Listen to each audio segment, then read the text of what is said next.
alasan bisa berdiskusi secara terbuka.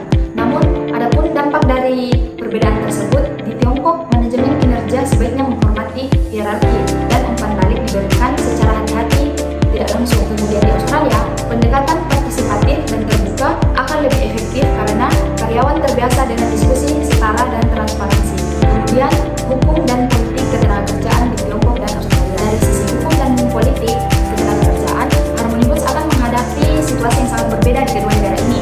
Yang pertama, kita membahas pada negara Tiongkok, serikat pekerja hanya ada satu berafiliasi dengan pemerintah, sehingga hubungan industrial cenderung terpusat dan terkontrol.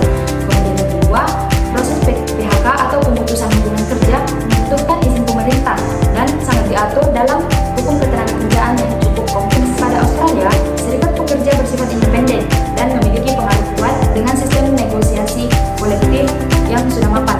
Kemudian, proses PHK harus dilakukan secara adil, transparan, dan seringkali melibatkan serikat pekerja. Upah minimum juga relatif tinggi. Yang terakhir, mengenai teknologi global dan tantangan global. Harmonibus bisa memanfaatkan teknologi global seperti AI dan digitalisasi dalam dua fungsi utama. Misalnya yang pertama pada rekrutmen, menggunakan AI untuk menyaring kandidat secara otomatis dan efisiensi di dua negara, namun harus disesuaikan dengan hukum privasi data, misalnya peraturan perlindungan data ketat di Australia dan aturan pemerintah di Tiongkok. Yang kedua pada pelatihan, mengembangkan platform e-learning berbasis digital yang bisa diakses oleh karyawan, pabrik di Tiongkok atau kantor di Australia.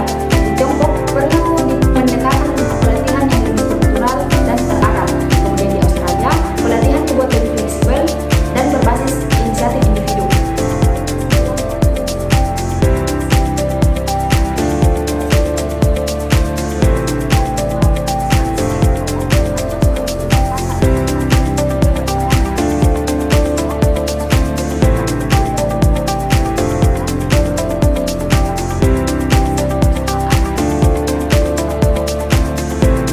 Lingkungan lokal sambil tetap memanfaatkan keunggulan teknologi dan sumber daya global. Terima kasih telah menyimak penjelasan saya. Semoga pembahasan ini bermanfaat untuk kita semua.